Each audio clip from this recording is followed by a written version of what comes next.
customers added out-of-stock items to cart because the UI still showed in stock. The server action updated the database but never invalidated the cache. Let's break down server actions versus tRPC in 2026, when to use which, how it works, and the exact mistake behind that failure. Server actions are functions marked use server that compile to internal post endpoints. tRPC lets you define server procedures with full type safety. Both move data between client and server without manual HTTP endpoints, but they handle caching very differently. A server action is compiled into a server-only module. When called from the client, Next.js creates an encrypted post, deserializes arguments via structured clone, executes the function, and returns the result. But cache invalidation is manual. You must call revalidateTag. Here's a server action that updates inventory. It validates input with Zod, updates the database, then calls revalidateTag to purge the cache. Note, revalidateTag only works if your data fetch uses next tags. tRPC v11 defines a router of procedures.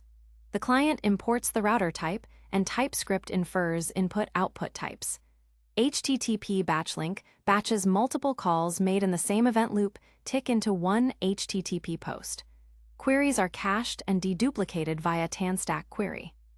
Here's a tRPC router with a query and a mutation. The query fetches inventory by product ID, and the mutation updates stock. tRPC gives you end-to-end types, but cache invalidation is manual via utils.invalidate. The production default in 2026 is hybrid. Server actions for mutations with React 19 form integration, and tRPC for reads with tanstack query caching. You share Zod schemas to keep validation in sync, and a successful server action tells the tRPC client to refetch. This component uses tRPC to fetch low stock items and a server action to update stock. It also uses useOptimistic for instant UI feedback. The server action handles the write, and tRPC handles the read with caching. Performance-wise, single mutations are nearly identical. But for multiple queries, tRPC's batching gives a 7.3x speedup, and cached tRPC queries serve instantly, while server actions always hit the server. Here are the benchmark numbers. The 5 ms difference for a single mutation is noise. The real win is tRPC's caching and batching, which can make reads nearly instant. Under high concurrency, both architectures break. Server actions queue per component tree. If one tree has 20 actions pending, other trees stop updating. tRPC handles concurrency better with batching, but WebSocket connections per user are 1, so at 10K users you have 10K open connections. This code shows the queue mechanism in server actions. If a user has more than 10 pending actions, the queue blocks rendering. tRPC's batching helps, but WebSocket connections can become a memory issue. Neither framework handles errors well out of the box. Server actions return garbage on failure, tRPC throws. The fix is to build an explicit error contract with fields like retriable, error code, and user message before writing any success handler. This server action returns a structured error object with retriable flag. On the client, we check retriable and implement exponential backoff instead of showing a toast. This prevents cascading failures. Every optimistic update is a lie until the server confirms. If the network fails, the client never gets the ACK. The fix is to enforce a hard revalidation timer, say 3 seconds, that forces a refetch regardless of optimism. The server action calls revalidatePath, but if the client doesn't hear the response, the UI stays stale. The client-side fallback forces a hard revalidation after 3 seconds, ensuring the UI eventually reflects the server state.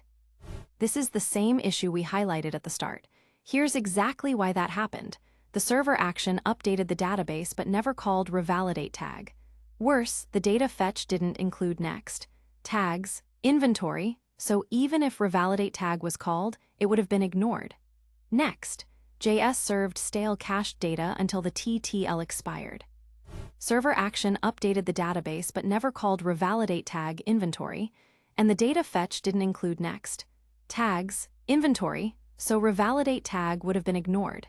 Next.js served stale cached data until TTL expired. The fix was to add revalidateTag inventory in every server action and ensure all fetches use next. Tags, inventory. They also added monitoring to compare database values against cached counts.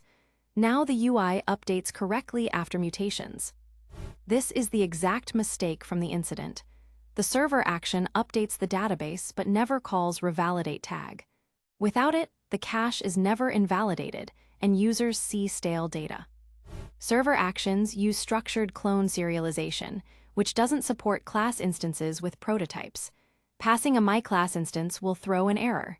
Stick to plain objects and supported types like date, map, and set. In tRPC, after a mutation, you must call utils.invalidate to tell tanstack query to refetch. Forgetting this leaves the query cache stale, and the UI won't reflect the new data. The article mentions sharing Zod schemas, but doesn't show how. Create a shared schema file imported by both server actions and tRPC routers to ensure consistent validation and error messages across the hybrid architecture.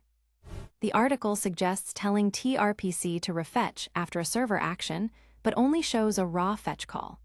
Use tRPC's create caller on the server to invalidate queries directly, avoiding an extra HTTP request.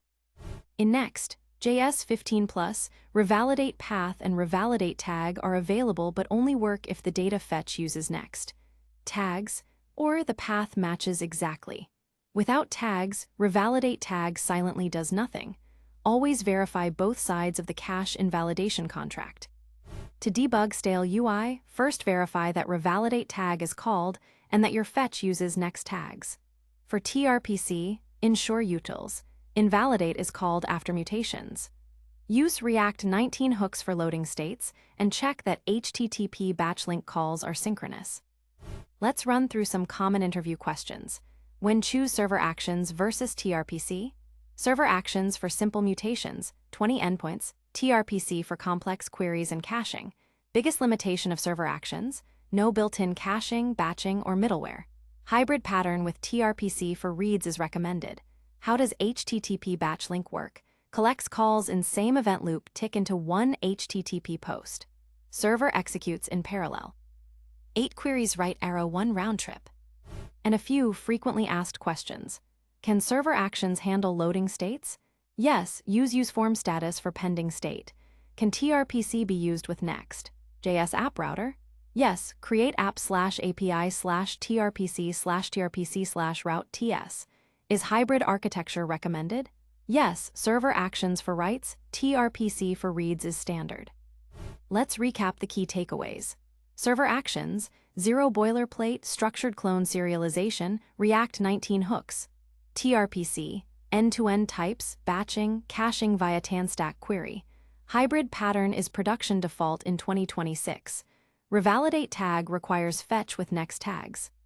Ready to go deeper? Up next, building production-grade AI features in Next.js 16, then how to build your own AI coding assistant with Next.js 16, OpenAI and RAG, 2026 stack, then the new T3 stack in 2026, and how to fix Next.js 16 hydration errors once and for all. Find them all at TheCodeForge.io. Thanks for watching. The full article and code examples are covered in detail at TheCodeForge.io.